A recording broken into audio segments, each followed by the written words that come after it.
Want the easy way to create amazing team leaders, whether you're promoting somebody from within or outside?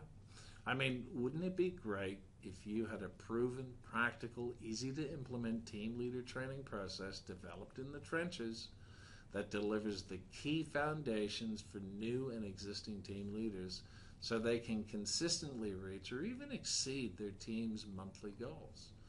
How much different would things be if you had team leaders like that? You know, a whole lot different than things are now, right? You've had a lot of, you'd have a lot less stress and frustration for a start, wouldn't you? Just imagine how much easier your life would be if you could create amazing team leaders who teams hit their monthly targets and KPIs every single month. That would be awesome, wouldn't it? Over the last 34 years, owning and managing and consulting on call centers here and all around the world, I've discovered the 7 pillars for developing a world-class training program for creating amazing team leaders. The first pillar is getting the right person to begin with. That's the number one priority. And thankfully, successful team leaders share common traits, characteristics, and practices. So it's easy to identify these special people. The second pillar is effective time management. That's making sure your team leaders are spending their individual time that they need with their team members, especially underperformers. Most team leaders haven't got a clue how to effectively manage their time, so it's critical you provide the structure and accountability to ensure they are using their time most effectively.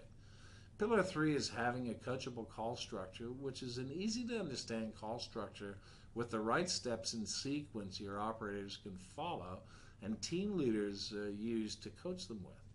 The fourth pillar is call monitoring and calibrated scoring of team leaders' calls to identify areas to praise and identify deficiencies that need to be corrected.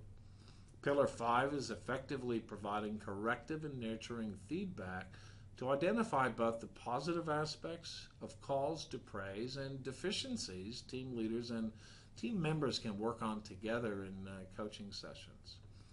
The sixth pillar is conducting skills audits that break down each area of a team member's call skills, administration, tasks, and product knowledge to identify those areas team leaders need to focus on with each of their team members to get the most productivity from them. And pillar 7 is developing coaching plans to keep team leaders focused on covering the areas each of their team members need improvement on with a simple plan that outlines areas that need improvement, what coaching is required to get that improvement, who delivers it, and when it's delivered.